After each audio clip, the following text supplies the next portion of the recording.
इस दुनिया में कोई ग्रेट नहीं है, हेल्प्ड जिनकी सहायता की गई। आमीन। बाइबल बताती कि दाऊद की सहायता किसने की थी? योनाथन ने। कौन था योनाथन? शाऊल का बेटा। शाऊल का बेटा जिसे यह मालूम था कि मेरे पिता के मरने के बाद ये लाखों करोड़ों खरबों रुपए की गद्दी मेरी होगी। उसने कहा, दाऊद मैं ये चाहता हूं कि पिता के जाने के बाद, मेरे पिता के मरने के बाद ये गद्दी तुम्हारी ठहरे। क्यों? क्योंकि बाइबल कहती दाऊद परमेश्वर के मन के अनुसार चलने वाला एक मनुष्य था। उसके भाई पाप में थे, लेकिन वो पाप में नहीं था। उसके भाई आना आज्ञाकारिता में थे, लेकिन वो पवित्रताई में था।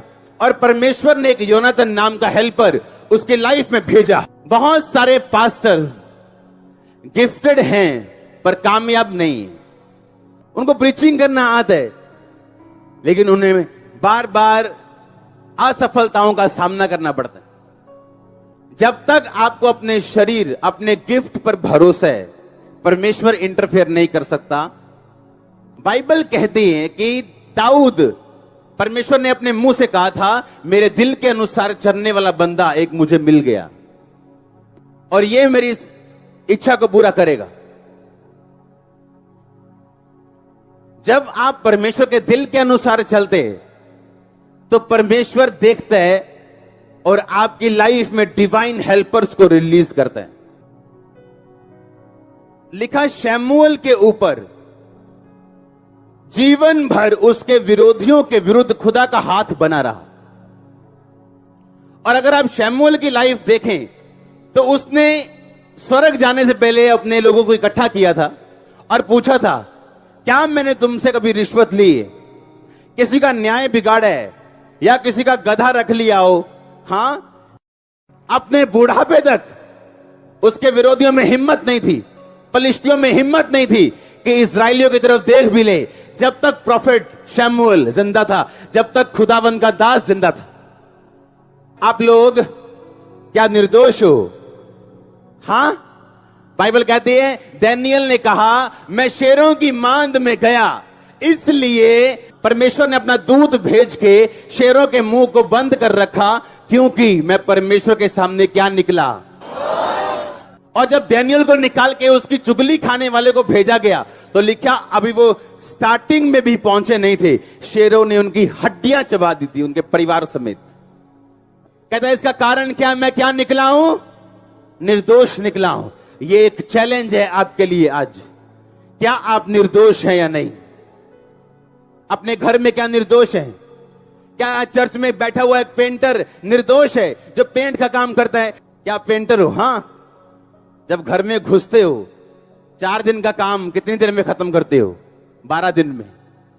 घर में घुस जाते हो पर निकलते नहीं हो, क्योंकि तुम निर्दोष नहीं हो।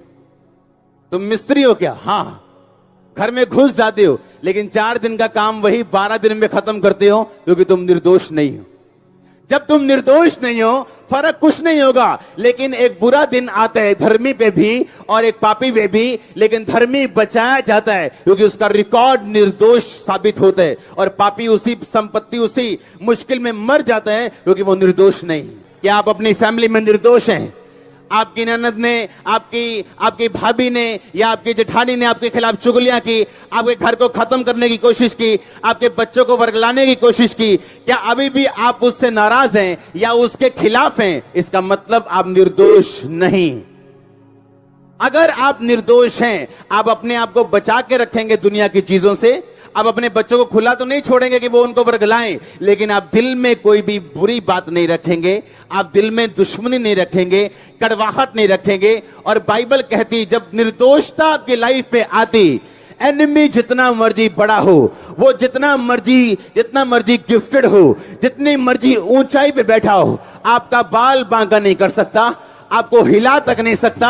आपकी लाइफ की उम्र भर आपको ऊंचाई जाता हुआ देखेगा वो यीशु मसीह के नाम में। लाख चाहो, आपकी लाइफ में कोई बदलाव नहीं होगा जब तक आप आत्मिक व्यक्ति नहीं बनते। हर बंदा उस जेल से बाहर आना चाहता है, पर कोई भी भेदों को सॉल्व करना नहीं चाहता। आपके पड़ोस की फैमिली में शैतान कहां काम करते हैं, अगर आप वो भेद समझ जाएं, आपके बिजनेस के ना चलने का भेद क्या है, आपकी फैमिली के पीछे कर्ज का भेद क्या है, अगर आप उसे प्रार्थना में समझने की कोशिश करें, आप फास्टिंग में जाएं, आप समझें ध्यान से।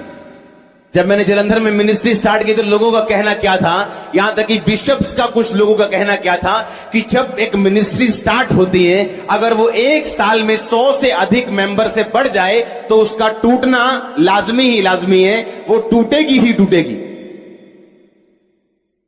ये यहां का भेद था कि कोई कलीसिया बढ़ती नहीं थी, सब कलीसिया 100, 200, बस उसके बाद क्या हुआ, टूट गई। क्या हो गया, ये प्रॉब्लम, क्या हो गया, वो प्रॉब्लम। उस भेद को जब सॉल्व किया गया तो आज आप जानते हैं हम कहां पे बैठे हैं। आपकी तरक्की, आपकी ऊंचाई जहां तक परमेश्वर आपको लेके जाना चाहते हैं, वो इस बात पे निर्भर करती है कि आप कितने आत्मिक हैं, आप कितने स्पिरिचुअल हैं, ये इस बात पे निर्भर करती है। ये नहीं क्या आप चाहते हैं। मैंने ऐसे व्यक्ति देखे हैं जो चाहते हैं, रोजे भी रखते हैं, लेकिन साथ में व्यभिचार का पाप भी करते हैं, सिगरेट पीते हैं रोजे में, चुगलियां भी रोजे में, टीवी भी रोजे में। क्योंकि बाइबल ये बताती है, आप प्रॉब्लम सॉल्वर जब बनते हैं, आप दूसरों से अधिक ऊंचा उठते हैं, क्योंकि आपकी वैल्यू परमेश्वर की निगाहों में आपकी प्रॉब्लम सॉल्विंग एबिलिटी में है, ना कि आपके ड्रामा क्रिएट करने की। आमीन। आप जब प्रॉब्लम सॉल्वर बनते हैं अपने फैमिली में, अपने समाज में, अपने लोगों में, परमेश्वर अपने आप आपको ऊंचा करते हैं और कोई विरोधी, कोई ताकत, कोई शैतान आपको नीचा नहीं कर सकता।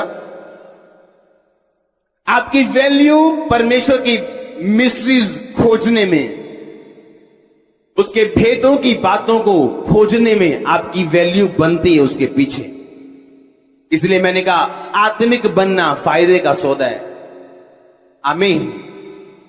क्या सौदा है आत्मिक बनना? वो फायदे का सौदा है।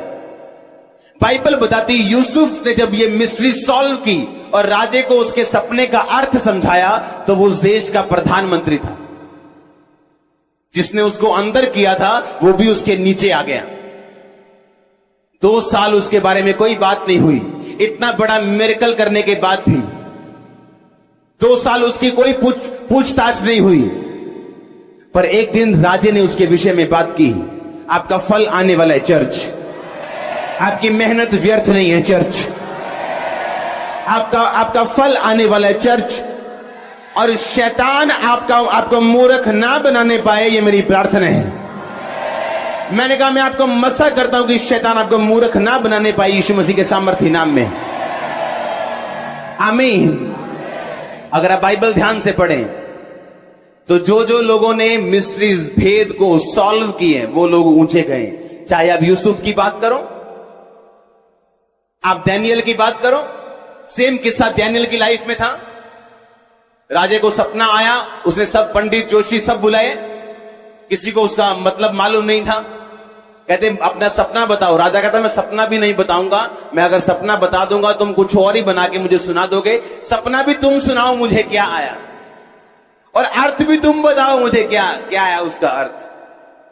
और डैनियल ने अपने लोगों से कहा, क्योंकि राजा ने बोल दिया था कि सब जोशी सब पंडित मरवा दो क्योंकि किसी ने मेरे सपने का अर्थ नहीं बताया। तो डैनियल ने कहा उन तीनों से, शद्रक मेशक अबेदनगो से, कि तुम परमेश्वर से प्रार्थना करो कि वो अपने भेद हम पे प्रकट करे। और परमेश्वर ने डैनियल के ऊपर भेद प्रकट किए। जब वो राजा के सामने गया, उसने राजा का सपना भी बताया, उसका अर्थ भी बताया, और तब से लेके अपने जीवन के लास्ट दिन तक डैनियल को कोई दुनिया की ताकत नीचा नहीं कर सकी। हमेशा ऊंची कुर्सियों पे वो रहा, कोई उसको डाउन नहीं कर सका। आपकी प्रॉब्लम आपका दुश्मन नहीं। आज इस मिनिस्ट्री में 50% लोग इस कारण है क्योंकि उन्होंने कुछ नेगेटिव बातें इस मिनिस्ट्री की सुनी थी, और तब मालूम हुआ था कि ये कोई सेवक ही है, और आज वो चर्च में बैठे। तो दुश्मनों का थैंक्स आपको करना चाहिए। वो आपके नुकसान के लिए नहीं, आपके फायदे के लिए है। अब आने वाले टाइम में इस पंजाब में जो क्रिश्चियनिटी की मजबूती आप देखने वाले हो वो हैरान करने वाली होगी। लोगों को लगता है ये हो गया, वो गिर गया, और पंगा हो गया, प्रभु का काम नहीं क्या होगा। मैं आपको फिर कह रहा हूं, फिर याद करवा रहा हूं, आने वाले टाइम में महीनों दिनों सालों में क्रिश्चियनिटी उस लेवल पे होगी आपने कभी इमेजिन भी नहीं किया होगा कि पंजाब